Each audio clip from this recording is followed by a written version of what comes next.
Hi, welcome to our lesson on cancer here at the Broad Institute of MIT and Harvard. My name is Tina and I'm a scientist here at the cancer program. My name is Alice and I'm one of Tina's colleagues here in the cancer program. In today's lesson we'll be talking about cancer, but first let's consider an analogy that demonstrates how cancer develops over time due to the accumulation of mutations. So I guess I'll see you Friday. Let's meet my friend Luke. Luke's talking to his friend on his cell phone. Bye. Oh no. Luke dropped his phone when he was sitting on the couch, but luckily it still works. Unluckily, however, a few months later, Luke manages to drop his phone again while he is studying for his biology class. And later, he drops it again while talking to his friend Laura. Another few months pass, and Luke has a particularly unlucky day where he drops his phone twice outside. The second time it falls that day, it breaks for good. Hello? Hello? What we want you to do now is to turn to your classmates to answer a couple questions, and then when we come back, we'll tell you a little bit more about how this relates to cancer.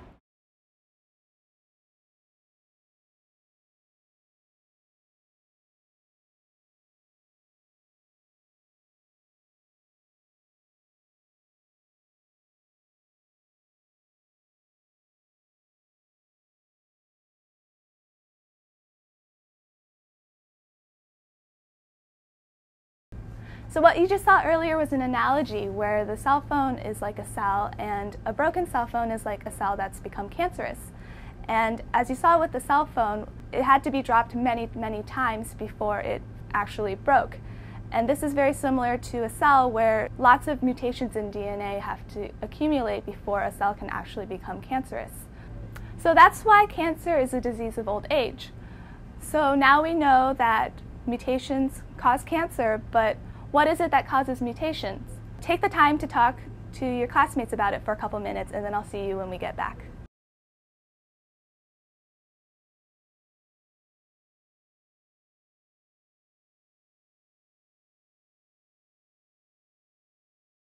Welcome back. By now, you should have created a list of the various things that might cause cancer, which probably includes UV light, X-rays, and cigarette smoke. How do these cause cancer? They do so by damaging your DNA. When DNA is damaged, two things can occur. One, when the cell tries to repair itself, it inserts the right nucleotide and the DNA is properly repaired. Two, when the cell tries to repair itself, it inserts the wrong nucleotide and a mutation occurs. Now your teacher is going to lead you in a game that demonstrates how mutations occur over time. And when we come back, my colleague Alice will be here to discuss with you about the results of that game.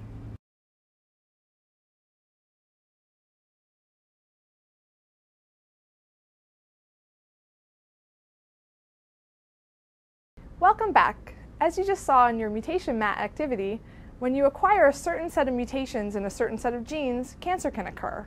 And you can start to understand how cancer is a set of diseases that is similar, but they can all be a little bit different depending on which sets of mutations are acquired. And those mutations affect the genes in your cells. So if these genes are present in all of our cells and all of our bodies, what are they doing normally? Well, many of the genes that are mutated in cancer have normal processes or normal function involved in processes such as cell division or cell death. And so why would you need these genes normally to regulate things like cell division? Well, you can imagine there are lots of times when you would want to control whether a cell divides or not. For example, what if you had a cut? You would want your skin cells to grow and divide and cover up that wound, and then eventually you would want them to stop. Another way to think about this is as an analogy with a steam engine train. In a steam engine, you need some people to shovel the coal to provide the fuel to make the train go forward, and you need other people to pull the brakes that make the train stop. There are lots of things that can go wrong that might make the train go too fast or too slow. So now we're going to have an activity where you can think about those things that go wrong and predict what will happen next, and I'll see you when you get back.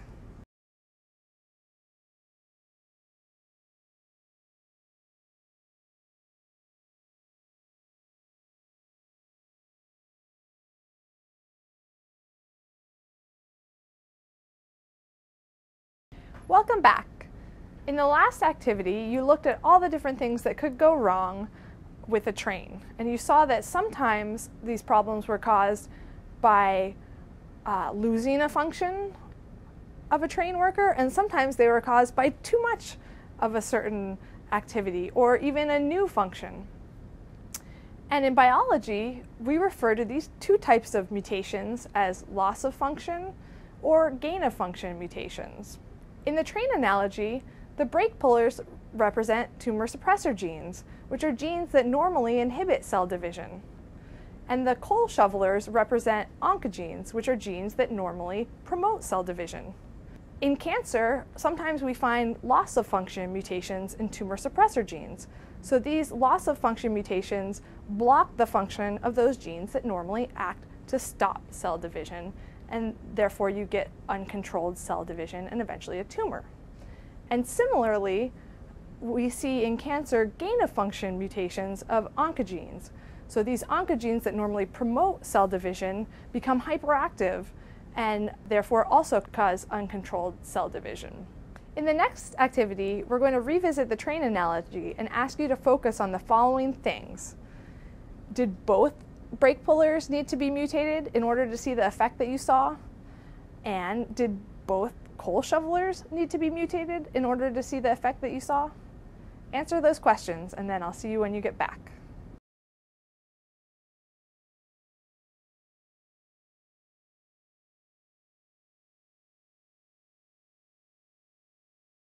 Welcome back. In the last activity, you saw how mutation of only one of the coal shovelers could cause the train to go out of control, but mutation of both of the brake pullers was needed in order to make the train go out of control. So how come we had two versions of each of these people anyway? Well, they were meant to represent the two versions of every gene that you inherit from your parents. One version from your mother, the maternal version, and one version from your father, the paternal version. So that mutation mat that we looked at earlier was actually an oversimplification, because it should have had twice as many squares if we had represented both versions of each gene. Also, until now, we've been talking about mutations that you acquire during your lifetime. But you can also inherit certain mutations that might predispose you to develop cancer. Let's think about this in the context of tumor suppressor genes, which, if you remember, are like the brake pullers in the train analogy. So you need to lose both copies of a tumor suppressor gene in order to get cancer. In some cases, you might inherit one mutated version of that tumor suppressor gene, and then you could acquire a mutation in the other version of the gene and develop cancer. And so you'd actually be a bit more predisposed to cancer than someone who didn't inherit one of those mutations. You may actually know a family with an inherited cancer predisposition if you know a family where multiple people have developed the same type of cancer at an unusually young age. So for the next activity, we'd like you to analyze the number of mutations found in different genes in a patient with an inherited cancer predisposition versus a patient who doesn't have one in different cell types in the body. We'll give you a minute to do that, and then I'll see you when you get back.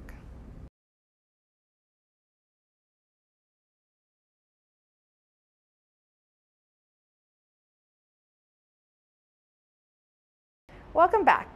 As you saw in the last activity, someone with an inherited predisposition to cancer has one mutated form of a gene and one non-mutated form of a gene in all the cells in their body. But in the cancer cells, they've acquired an additional mutation so that now in the cancer cells, they have two mutated versions of that gene in the cancer cell. Someone without an inherited predisposition to cancer has two non-mutated copies of the gene in all of their cells. And in their cancer cells, they still have two mutated versions of that gene, which they've acquired over their lifetime. Now, on the mutation mat, we were talking about skin cancer, and in the last activity, we were talking about retinoblastoma, a tumor of the retina in the eye.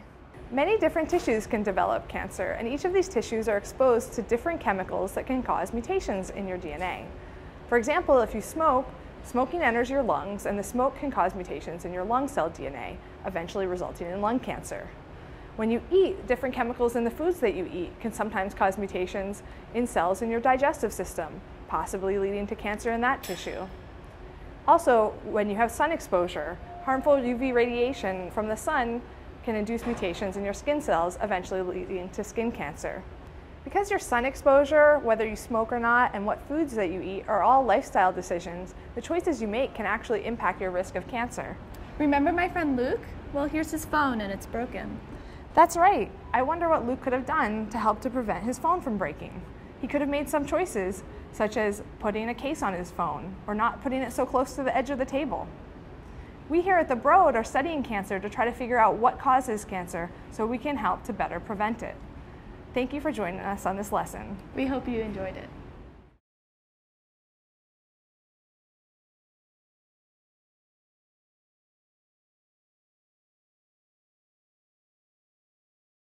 Hi, thanks for considering using our lesson on how cancer develops over time due to an accumulation of mutations. This lesson was developed here at the Broad Institute of MIT and Harvard. My name is Megan Rokop and I'm the director of the Educational Outreach Program here at the Broad. Let me tell you a little bit about our lesson. For prerequisite knowledge for our lesson, there's not much prerequisite knowledge required. It is helpful if the students are familiar with DNA and the fact that it is the genetic information and made up of 4 bases, A, T, G, and C. It's also helpful if the students know what a mutation is. That is, that there is a different letter, A, T, G, or C, in this place where a different letter normally is. In terms of materials required for this lesson, the only materials necessary are the worksheets and the slides that we provide. I'm going to go through each segment and tell you what happens in each segment and what the students do in the activity between segments. In segment number 1, we introduce our lesson by introducing an analogy. The analogy is that a cell phone is dropped over time. The first 4 times the cell phone drops, it doesn't break, but the 5th time it's dropped, it breaks. We ask the students to answer a few questions about this that lead us into segment 2, where we discuss how this is an analogy for cancer developing over time. The analogy is that the phone is a cell, and that dropping the phone is like DNA experiencing damage. The cell accumulates damage over time, and that leads to it being cancerous. At the end of segment 2, we ask the students to make a list of different things that they can think of that might cause mutations. When we come back in segment 3, we give the students a list of examples of things that cause mutations, such as UV from the sun, or cigarette smoke, or chemicals in the food that you eat. We show the students a picture of DNA that's been damaged so that you can see what it looks like for DNA to be damaged. And then we talk about how damaged DNA is repaired in the cell. Sometimes those repairs lead to the correct base, A, T, G, or C, being put back in. But sometimes the incorrect base is put back in, and this causes a mutation. At the end of segment 3, we introduce a game or activity that the teacher will lead the students in. In this activity, the students receive a mutation mat. It's kind of like a bingo board, and each square has a different gene name. The teacher draws a series of gene names from a hat. Each draw represents a few years in the life of the cell that is represented by the mutation map. The students cover the gene names with bingo chips as these genes accumulate mutations. By the end of the game, some of the mutation mats have experienced a set of mutations that lead that cell to become cancerous, and others haven't. The students discuss how many different cells in the activity have accumulated the set of mutations that leads to development of cancer. When we come back in segment 4, we talk about why we chose the genes we did for the mutation mat. These genes are genes in the cells that normally function to control cell growth and division. We have genes in all of our cells that either normally promote cell division or normally inhibit cell division. We talk about how these genes are tumor suppressor genes, genes that normally inhibit cell division, and oncogenes, genes that normally promote cell division. We tell the students to think about these genes in another analogy where we use a train with a steam engine. In this analogy, we have people who shovel coal into the engine, and the coal shovelers are like the oncogenes. We have people who pull on the brakes in the train, and they're like the tumor suppressors. So what we do at the end of segment 4 is we give the students a worksheet with a list of different train scenarios where different things have gone wrong with the brake pullers and the coal shovelers. We ask the students to predict what the effect of the train on the train is in terms of the train running out of control. When we come back in segment 5, we talk about how the worksheet that the students just did had 2 different types of mutations. loss-of-function mutations, where the genes just stopped working, or gain-of-function mutations, where the genes either worked too much or acquired a new function. We then asked the students to go back to their train worksheet and to analyze whether for the coal shovelers or for the brake pullers, whether both coal shovelers had to be mutated for the train to go out of control or just one, and whether both brake pullers had to be mutated for the train to go out of control or just one. When we come back in segment 6, we talk about how when loss-of-function mutations occur in tumor suppressor genes, both versions of the tumor suppressor gene need to be mutated to cause cancer. The reason we had 2 coal shovelers and 2 brake pullers on our train was that we were representing the fact that each gene in our cells, there's 2 different versions, the maternal version from the mom and the paternal version from the dad. With oncogenes, only one of those versions has to be mutated. A gain-of-function mutation occurs to lead to cancer. But with tumor suppressor genes, both the maternal and paternal versions need to be mutated. We talk about how mutations in, for instance, a tumor suppressor gene can accumulate over time, but a person can actually be predisposed to cancer if they inherit one version of the tumor suppressor gene that is mutated from one of their 2 parents. This means they have fewer mutations that they need to accumulate over time in order to lead to cancer. We asked the students after segment 6 to compare the different versions of the tumor suppressor genes in a patient's DNA, one patient who was predisposed to cancer and thus inherited one mutation from one of their parents, and then the mutations in another patient's DNA where that patient was not predisposed to cancer but developed it over time. When we come back in segment 7, we see how the patient who was predisposed to cancer had a mutated version of the tumor suppressor gene in all of the cells in their body. But in the tumor cells, they then accumulated a mutation in the other version, and such that that cell led to being cancerous. However, in the person not predisposed to the cancer, most of the cells in that person's body had 2 unmutated forms of the tumor suppressor gene. And then the cell that became cancerous accumulated over time mutations in both of the versions of the tumor suppressor gene. We talk about how families where the members of the family are predisposed to cancer are families in which the same kind of cancer occurs over and over again in the different members of the family, and those family members get the cancer very young. We end by talking about a review of the activities we've done, for instance, the mutation mat activity, which had to do with skin cancer, and comparing the patient who was predisposed to cancer to the one who wasn't, which had to do with retinoblastoma, or cancer of the retina of the eye. We talk about how cancer can develop in many different tissues, and that's because many different tissues are exposed to different chemicals that may cause mutations in the DNA of different cell types. So for instance, sun exposure makes UV rays exposed to the DNA of skin cells, and that's why sun exposure can lead to skin cancer. But the chemicals in the food we eat encounter the lining of our intestine and our digestive system, so those, for instance, could lead to colon cancer.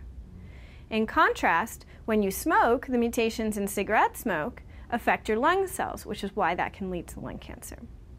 So we end by talking about how, because smoking and sun exposure and the foods we eat are lifestyle choices, it's possible to make lifestyle choices that decrease our risk for cancer.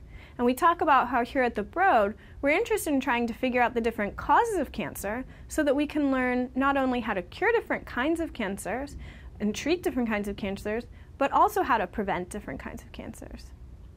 Thank you for considering our lesson, and I hope you enjoyed this teacher segment.